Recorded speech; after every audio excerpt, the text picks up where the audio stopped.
Assalamualaikum warahmatullahi wabarakatuh. Selamat pagi, salam sejahtera bagi kita semuanya, Shalom, Om Swastiastu, Namo Buddhaya, salam kebajikan. Yang saya hormati Wakil Presiden Republik Indonesia, Bapak Profesor Dr. H.C. Kiai Haji Ma'ruf Amin beserta Ibu Wuri Estu Ma'ruf Amin. Yang saya hormati Ibu Hajah Profesor Dr. H.C. Megawati Soekarno Putri, Presiden Republik Indonesia kelima. Yang saya hormati Ibu Hajah Sinta Nuriyah Abdurrahman Wahid, istri Presiden Republik Indonesia keempat. Yang saya hormati Bapak Tri Sutresno, Wakil Presiden Republik Indonesia keenam. Yang saya hormati Bapak Hamzahas, Wakil Presiden Republik Indonesia ke-9. Yang saya hormati Bapak Muhammad Yusuf Kalla, Wakil Presiden Republik Indonesia ke-10 dan ke-12. Yang saya hormati Bapak Profesor Dr. Budiono, Wakil Presiden Republik Indonesia ke-11. Yang saya hormati Ketua, para Wakil Ketua, dan para anggota MPR Republik Indonesia. Yang saya hormati Ketua, para Wakil Ketua, dan para anggota DPR Republik Indonesia. Yang saya hormati Ketua, para Wakil Ketua, dan para anggota DPD Republik Indonesia. Yang saya hormati Ketua, para Wakil Ketua, dan para anggota lembaga-lembaga negara. Yang saya hormati Yang mulia para duta besar negara-negara sahabat dan para pimpinan perwakilan badan dan organisasi internasional yang hadir.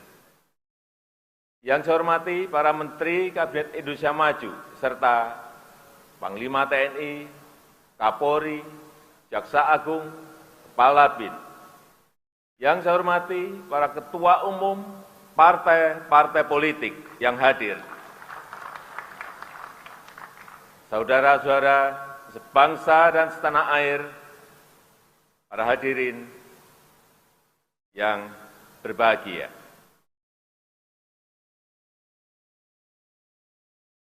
Tantangan yang kita hadapi saat ini sangat berat, sangat sulit, tidak mudah. Semua negara di seluruh dunia sedang menghadapi ujian yang sama. Krisis kesehatan pandemi COVID-19 belum sepenuhnya pulih. Perekonomian dunia juga belum sepenuhnya bangkit. Tiba-tiba meletus perang di Ukraina. Sehingga krisis pangan, krisis energi, dan krisis keuangan tidak terhindarkan lagi. Kita tahu 107 negara terdampak krisis, dan sebagian di antaranya diperkirakan akan jatuh bangkrut.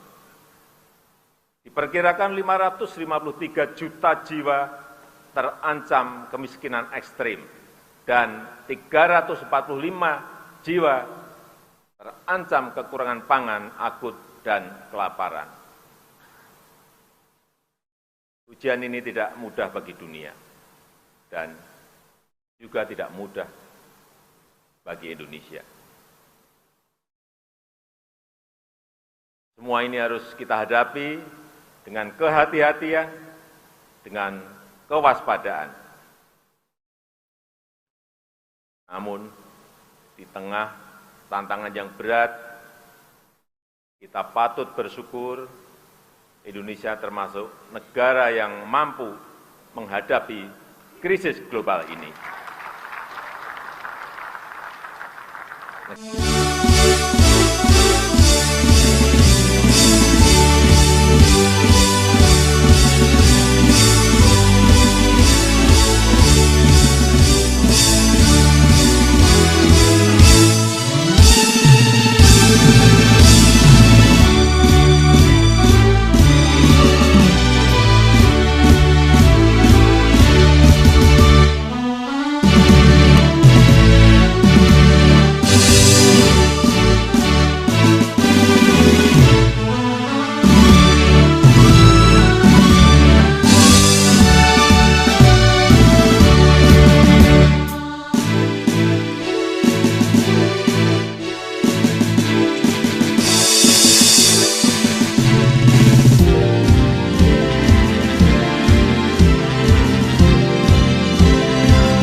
Negara kita, Indonesia, termasuk negara yang berhasil mengendalikan pandemi COVID-19, termasuk 5 besar negara dengan vaksinasi terbanyak di dunia, yaitu 432 juta dosis vaksin yang telah kita suntikkan. Inflasi juga berhasil dikendalikan di kisaran 4,9%. Angka ini jauh di bawah rata-rata inflasi ASEAN yang berada di sekitar 7%. Dan jauh di bawah inflasi negara-negara maju yang berada di sekitar 9%. Bahkan sampai pertengahan tahun 2022 ini, APBN juga surplus 106 triliun rupiah. Oleh karena itu, pemerintah mampu memberikan subsidi BBM, subsidi LPG, dan subsidi listrik sebesar 502 triliun di tahun 2022 ini, agar harga BBM di masyarakat tidak melambung tinggi. Selain itu, ekonomi berhasil tumbuh positif di angka 5,44% pada kuartal kedua tahun 2022 ini. Neraca perdagangan juga surplus selama 27 bulan berturut-turut. Dan di semester 1 tahun 2022 ini, surplusnya sekitar 364 triliun rupiah. Capaian tersebut patut kita syukuri. Fundamental ekonomi Indonesia tetap sangat baik di tengah ekonomi dunia yang sedang bergolak. Di satu sisi, kita memang harus tetap waspada dan harus tetap hati-hati, namun di sisi lain, agenda-agenda besar bangsa harus terus kita lanjutkan untuk meraih Indonesia maju. Saudara-saudara sebangsa dan setanah air, dalam menghadapi pandemi COVID-19 yang melanda seluruh dunia, bangsa Indonesia telah menunjukkan diri sebagai bangsa yang tangguh. Masyarakat dusun, masyarakat kampung saling melindungi dan saling berbagi. Ulama, tokoh agama, dan tokoh adat aktif mendampingi masyarakat. Organisasi sosial, keagamaan bergerak cepat membantu masyarakat. Tenaga kesehatan, TNI, dan Polri, dan jajaran birokrasi saling bersinergi bersama-sama, bergotong royong bersama-sama. Dan lembaga-lembaga negara juga mendukung pemerintah dalam menghadapi ketidakpastian ini. Kalau kita mampu mengelola pandemi dengan baik, artinya kita juga insya Allah pasti mampu mengelola agenda-agenda besar lainnya dengan baik pula. Inilah kekuatan pertama kita untuk membangun negara kita Indonesia. Kekuatan kedua Indonesia adalah sumber daya alam yang melimpah. Wilayah yang luas, dengan keanekaragaman hayati terkaya di dunia, pasti menjadi kekuatan besar Indonesia jika kita kelola secara bijak dan berkelanjutan. Syaratnya satu, harus dihilirkan dan diindustrialisasikan di dalam negeri agar nilai tambah bisa maksimal untuk kepentingan nasional. Hal ini akan membuka lapangan kerja, meningkatkan ekspor, menghasilkan devisa, meningkatkan pendapatan negara, serta mendongkrak pertumbuhan ekonomi. Kekuatan ketiga kita adalah bonus demografi. Jumlah penduduk yang sangat besar dan didominasi oleh anak-anak muda usia produktif, serta daya beli masyarakat yang terus meningkat, akan menjadi motor penggerak ekonomi nasional kita dalam menghadapi kompetisi global.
Kekuatan keempat adalah kepercayaan internasional yang meningkat tajam.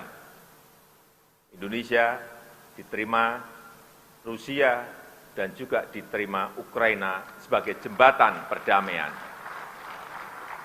Diterima negara-negara besar, walaupun geopolitik sedang panas.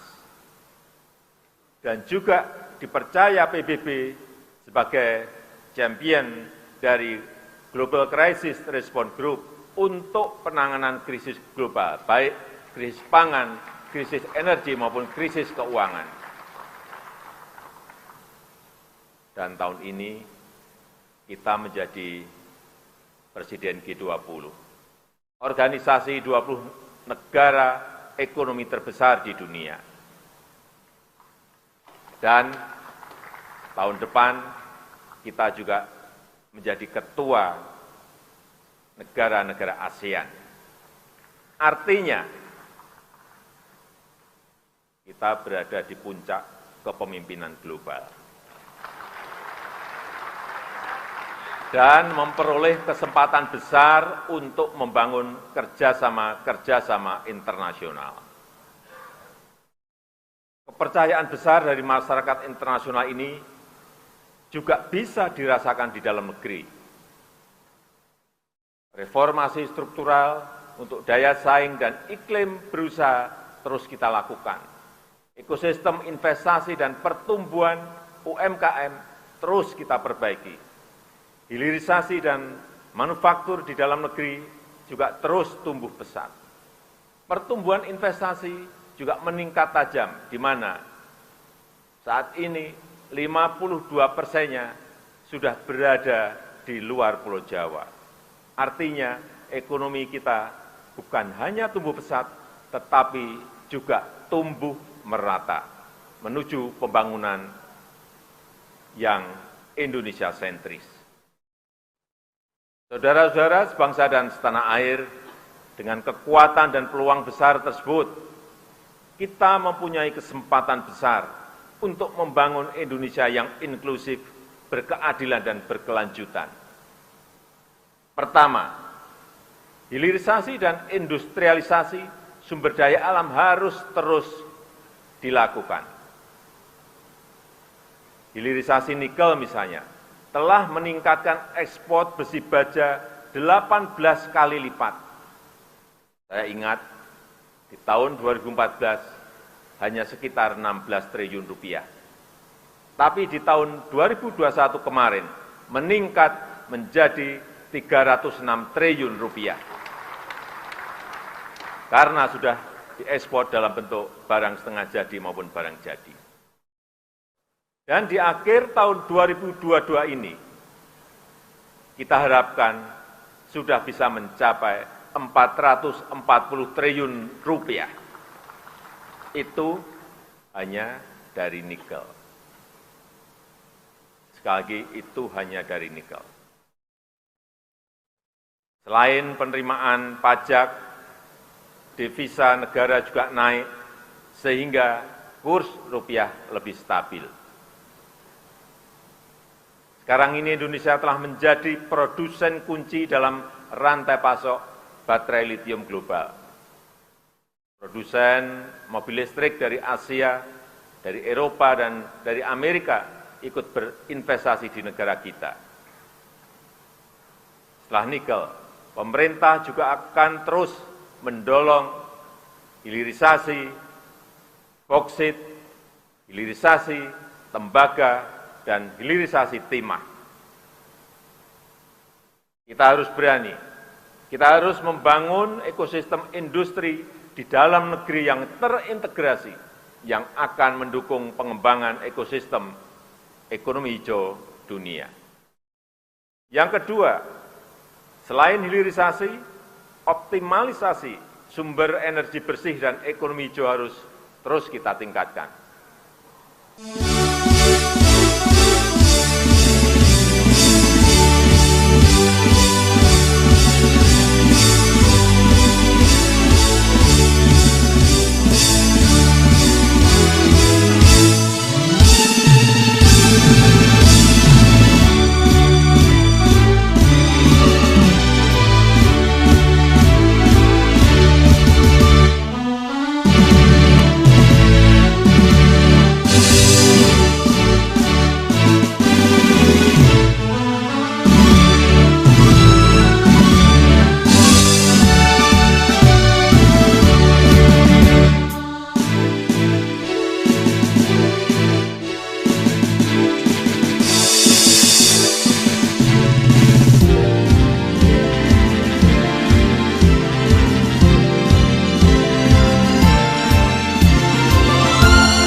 Persemaian dan rehabilitasi hutan tropis dan hutan mangrove serta rehabilitasi habitat laut akan terus dilakukan dan akan menjadi potensi besar penyerap karbon. Energi bersih dari panas matahari, panas bumi, angin, ombak laut, dan energi bio akan menarik industri penghasil produk-produk rendah emisi. Kawasan industri hijau di Kalimantan Utara akan menjadi Green Industrial Park terbesar di dunia. Saya optimis kita akan menjadi penghasil produk-produk hijau yang kompetitif di perdagangan internasional. Upaya tersebut bisa langsung disinergikan dengan program peningkatan produksi pangan dan energi bio. Pemanfaatan kekayaan hayati laut secara bijak akan menjadi kekuatan besar untuk produk pangan, farmasi, dan energi. Demikian pula dengan perkebunan kita antara lain kelapa sawit yang telah terbukti menjadi pemasok terbesar CPO dunia. Untuk konsumsi beras,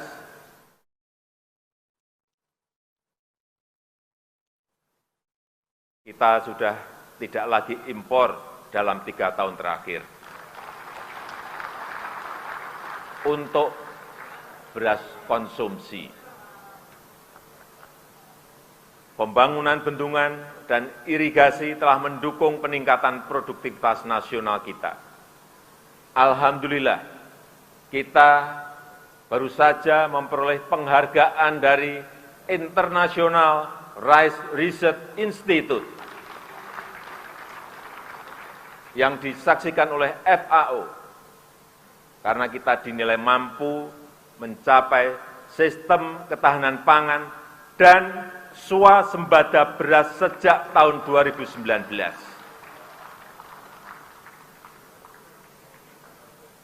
Yang ketiga, perlindungan hukum, sosial, politik, dan ekonomi untuk rakyat harus terus diperkuat. Pemenuhan hak sipil dan praktek demokrasi, hak politik perempuan, dan kelompok marginal harus terus kita jamin. Hukum harus ditegakkan seadil-adilnya tanpa pandang bulu. Keamanan, ketertiban sosial, dan stabilitas politik adalah kunci. Rasa aman dan rasa keadilan harus dijamin oleh negara, khususnya oleh aparat hukum dan lembaga-lembaga peradilan. Demikian juga dengan pemberantasan korupsi terus menjadi prioritas utama. Untuk itu, Polri, Kejaksaan, dan KPK terus bergerak. Korupsi besar di Jiwasraya, Asabri, dan Garuda berhasil dibongkar dan pembenahan total telah dimulai. Penyelamatan aset negara yang tertunda seperti kasus BLBI terus dikejar dan sudah menunjukkan hasil. Skor persepsi korupsi dari Transparansi Internasional juga naik dari 37 menjadi 38 di tahun 2021. Indeks perilaku anti korupsi dari BPS juga meningkat dari 3,88 ke 3,93 di tahun 2022. Penyelesaian pelanggaran HAM berat masa lalu juga terus menjadi perhatian serius pemerintah. RUU, Komisi Kebenaran dan Rekonsiliasi sedang dalam proses pembahasan, dan tindak lanjut atas temuan Komnas HAM masih terus berjalan. Kepres pembentukan tim penyelesaian non-yudisial pelanggaran HAM berat masa lalu juga telah saya tanda tangani. Saudara-saudara sebangsa dan setanah air, saya tekankan reforma agraria, perhutanan sosial, dan sertifikasi tanah harus terus dilanjutkan. Berbagai macam bantuan sosial akan terus dilanjutkan dengan sinergi dan data yang lebih baik. Program pelatihan dan bantuan untuk para pekerja akan terus ditingkatkan. Program-program ini menjangkau nelayan, petani, buruh, pekerja informal, dan penyandang disabel. Tentang disabel, kita juga baru saja menjadi tuan rumah ASEAN Para Games di Solo, dan alhamdulillah kita menjadi juara umum. Yang keempat, UMKM harus terus didukung agar bisa segera naik kelas.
Digitalisasi ekonomi yang telah melahirkan 2 dekakorn dan 9 unicorn terus kita dorong untuk membantu pemberdayaan usaha mikro, kecil, dan menengah. 19 juta UMKM telah masuk dalam ekosistem digital dan ditargetkan sebesar 30 juta UMKM akan masuk ekosistem digital pada tahun 2024. Berbagai bantuan pendanaan murah juga terus dilanjutkan. Penayangan produk UMKM di e-katalog pemerintah juga diharapkan akan menyerap produk UMKM. Di saat yang sama, kewajiban APBN, APBD, dan BUMN untuk membeli produk dalam negeri juga akan terus didisiplinkan. Kelima, pembangunan ibu kota Nusantara terus harus dijaga keberlanjutannya. IKN bukan hanya untuk para ASN, tetapi juga para inovator dan para wirausahawan. Bukan hanya berisi kantor-kantor pemerintah, tetapi juga motor penggerak ekonomi baru. Bukan kota biasa, tetapi kota rimba dengan pelayanan pendidikan dan kesehatan kelas dunia.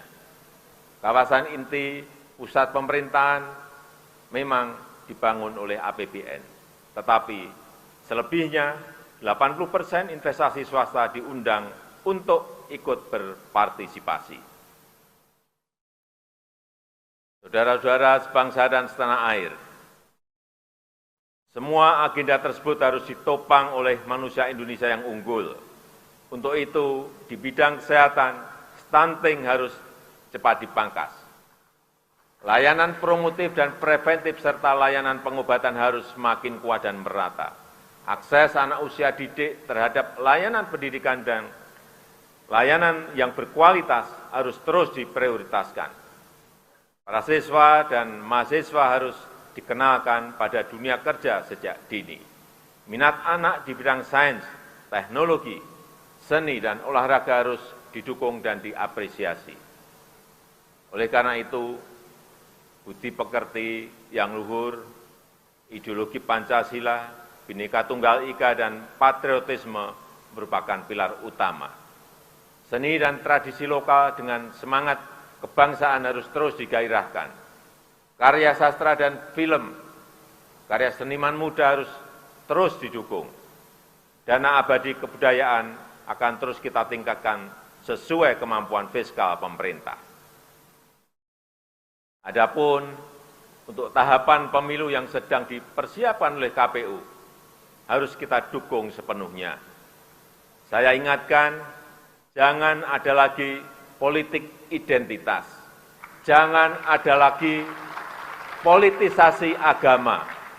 Jangan ada lagi polarisasi sosial.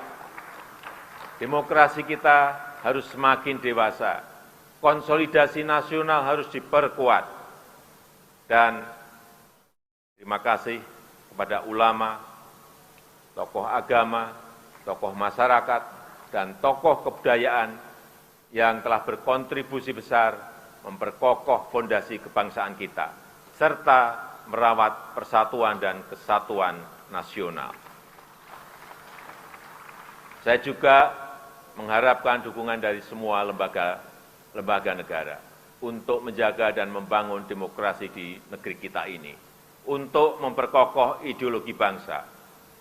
Saya menghargai upaya MPR dalam mendorong pengamalan Pancasila, mengkaji substansi dan bentuk hukum pokok-pokok haluan negara, serta menggagas kerjasama internasional dalam mengatasi permasalahan global. Dukungan DPR dalam menghadapi krisis kesehatan dan perekonomian telah mampu membantu pemerintah. DPR telah mendukung beberapa transformasi besar, antara lain Undang-Undang IKN dan Undang-Undang Harmonisasi Peraturan Perpajakan, serta Undang-Undang Tindak Pidana Kekerasan Seksual.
DPD sesuai dengan kewenangannya telah ikut berperan dalam menyusun beberapa rancangan undang-undang, terutama terkait dengan otonomi khusus dan pembentukan provinsi-provinsi baru.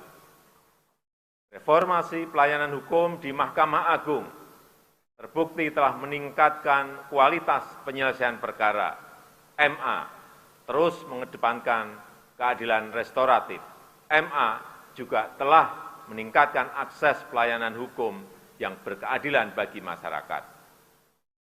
Mahkamah Konstitusi telah meningkatkan pelayanan penegakan konstitusi secara efektif.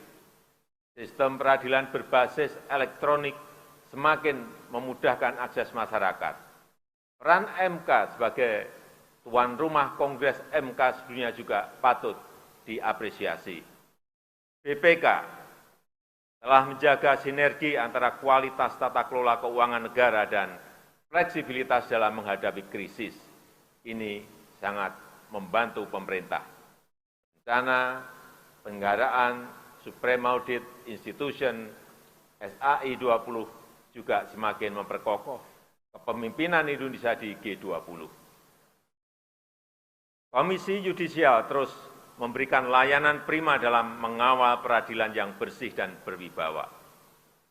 Penanganan laporan masyarakat terkait lembaga peradilan telah membantu memberikan rasa keadilan kepada masyarakat. Saya juga mengucapkan terima kasih kepada lembaga-lembaga nasional yang lain sesuai wewenang dan perannya. Terima kasih kepada Bank Indonesia, Otoritas Jasa Keuangan, dan lembaga penjamin simpanan. Terima kasih juga kami sampaikan kepada Komisi Pemberantasan Korupsi dan Ombudsman Republik Indonesia, dan juga kepada Komisi Pemilihan Umum dan Badan Pengawas Pemilihan Umum, juga kepada Komnas HAM dan lembaga-lembaga nasional lainnya. Saudara-saudara sebangsa dan setanah air, saya tegaskan kembali bahwa kita harus selalu waspada, selalu hati-hati, dan selalu siaga. Krisis demi krisis masih menghantui dunia. Geopolitik dunia mengancam keamanan kawasan. Kita harus selalu eling lan waspada. Harus ingat dan selalu waspada. Kita harus selalu cermat dalam bertindak. Kita harus selalu hati-hati dalam langkah. Saya tegaskan kembali, agenda besar bangsa tidak boleh berhenti. Langkah-langkah besar harus terus dilakukan. Ada minimal 5 agenda besar yang tadi telah saya tekankan. Saya mengajak seluruh komponen bangsa untuk bersatu padu, mendukung agenda besar bagi pencapaian Indonesia maju. Dengan komitmen, dengan kerja keras, dengan inovasi dan kreativitas. Semoga Allah Subhanahu wa Ta'ala, Tuhan Yang Maha Kuasa, senantiasa mempermudah upaya kita dalam meraih Indonesia maju yang kita cita-citakan. Amin, amin ya robbal alamin. Marilah kita bersatu padu untuk Indonesia maju. Indonesia pulih lebih cepat, bangkit lebih kuat. Dirgahayu Republik Indonesia, dirgahayu Negeri Pancasila, merdeka! Terima kasih. Wassalamualaikum warahmatullahi wabarakatuh. Om Santi Santi Santi Om. Namo Buddhaya.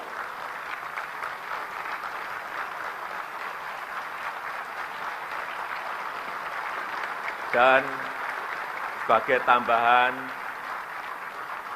baju adat yang saya kenakan ini adalah baju Pak Sian, berasal dari Provinsi Bangka Belitung.